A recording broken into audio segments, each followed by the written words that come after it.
The night was supposed to be ordinary. But nothing about that night felt ordinary to Aaron Miller, a tired single father who had learned to live with exhaustion as if it were a second skin. He had just finished a 14-hour shift at the software company where he worked as a technician, and all he wanted was to get home to his sleeping 8-year-old daughter, Lily. Yet fate had other plans.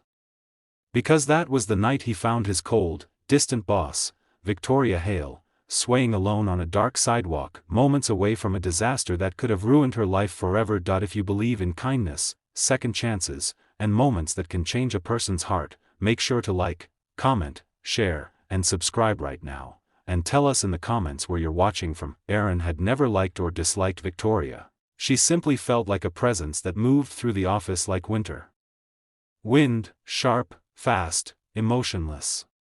She walked in heels that clicked like a countdown, and her eyes looked at people without ever really seeing them. Everyone respected her, but no one dared get close. She was the kind of woman who built walls high enough to scrape the sky. But seeing her that night, shivering, confused, and vulnerable, those walls, at least for a moment, looked like they had collapsed under the weight of something heavier than pride. He didn't know how long she had been wandering the street or how much she had drunk, but he knew danger when he saw it. There were men nearby whispering, watching, waiting for an opportunity. Cars slowed down at the sight of her stumbling. The city at night wasn't kind, especially to someone in her state. Aaron stepped forward without thinking, driven by the same instinct that had pushed him to protect Lily every day of her life since the moment she was born. Responsibility had shaped him, sharpened him, softened him. He couldn't leave anyone, especially not someone he knew, alone like that. He kept her safe, guided her away from trouble, and called her driver when she couldn't even hold her phone properly. He shielded her from the lingering shadows of the night, supported her weight when she couldn't walk straight, and ensured no one came close enough to harm her. For the first time, he saw her not as a CEO, but as a human, a woman battling something silent and heavy behind her perfectly crafted image. By the time her driver arrived, she was half-conscious, whispering fragments of pain she would never admit in daylight. When she was finally taken home, Aaron didn't feel heroic. He felt worried, strangely protective, and sad for a woman who seemed to carry her loneliness like a hidden bruise. The next morning, he expected nothing. He went to work exhausted, wearing the same wrinkled shirt from last night because he couldn't wake Lily early enough to find another. He placed his lunch, half a sandwich Lily insisted he take, in the fridge and started fixing a faulty system in one of the meeting rooms. Life felt normal again, predictable, quiet, but Victoria walked in. It was the first shock of the day. She wasn't wearing her usual steel mask. Her usual unreadable gaze had softened, as if she had woken up different. The entire office felt it. She moved slower. She breathed deeper. She wasn't pretending anymore. She approached him with eyes that looked like she had cried or fought with ghosts all night. Everyone around them paused, surprised. Victoria never visited the technical department. She never visited anyone, really. Aaron braced himself for the possibility that she might accuse him of something or pretend nothing had happened. But she did neither. Instead, something shifted, something invisible but powerful, like an ice sheet cracking after years of winter. She thanked him. But it was more than gratitude. It was the kind of thank you that comes from someone finally acknowledging their own breaking point. That moment became the first quiet step into a change neither of them saw coming. Days passed, and the atmosphere in the office began to shift subtly. Victoria would linger near the departments she usually ignored. She read emails twice before replying.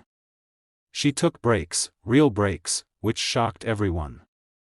Most surprisingly, she would pause near Aaron's desk. Not for work. Not for orders. But because she had begun to notice him. He wasn't used to being noticed. Aaron's life was small, stitched together by survival and sacrifice. His mornings belonged to Lily's breakfast, her school uniform, her happy chatter. His nights belonged to tired shoulders, cheap dinners, and silent wishes that things would get easier someday. He had learned to be grateful for little things: Lily's laughter, a warm cup of coffee, the quiet moments before sleep. Victoria, on the other hand, lived in a world of power, expectations, luxury, and pressure he could barely imagine. Yet she began showing up in his world with surprising sincerity. She would ask about Lily. She would ask how he was doing.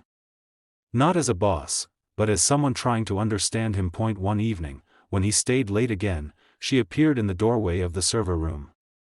She watched him work in the dim light, as though trying to reconcile the man who saved her life with the employee she had overlooked for years. She opened up, little by little, revealing a childhood filled with cold silences, a marriage that ended with betrayal, and a loneliness that success couldn't cure. She admitted that the night he found her wasn't an accident, it was a breaking point she had been hiding for months. Aaron realized that beneath her power there was a fragile humanity she had never allowed anyone to see. And beneath his quiet humility, she saw a strength few people ever recognized. Their connection became an unspoken thread, pulling them closer quietly, naturally. She started visiting the technical department often. Employees whispered. People speculated. Aaron stayed respectful and distant, unsure what boundaries he was allowed to cross. But Victoria didn't seem worried about boundaries anymore. She seemed worried about missing the one person who made her feel human again. One rainy evening, she drove him home after he missed his bus. She saw the tiny apartment where he lived, the drawing Lily made taped to the fridge, the little shoes by the door. Something inside her softened deeper than before. She realized he wasn't just kind, he was a father who had built a whole life out of love, sacrifice, and quiet resilience. She started involving him in projects beyond repairs. She invited him to meetings, asked for his ideas, trusted his judgment. Confidence began growing inside him like light through a cracked door. His co-workers were shocked. He was shocked. But Victoria wasn't. She believed in him long before he believed in himself. Their bond, though unspoken, grew stronger with each passing week. It wasn't romantic yet. It wasn't professional anymore either. It was something in between, something healing. Then came the moment that changed everything. One night, during a power outage in the building, Victoria found herself alone with him again. The hallways were lit only by emergency lights, casting shadows that made everything feel more real than usual. She looked at him with unguarded eyes, eyes that no longer belonged to the cold CEO everyone feared. She told him she hadn't stopped thinking about what he did for her. She told him his kindness scared her because it felt too real, too genuine, too rare in her world. She told him he deserved more in life, more respect, more peace, more love, than he allowed himself to believe. Something shifted that night. The air between them carried warmth instead of fear, hope instead of hesitation. She wasn't pretending anymore. She didn't want to pretend ever again. Aaron, who had lived his whole life holding everything together alone, finally allowed someone to share a part of his burden.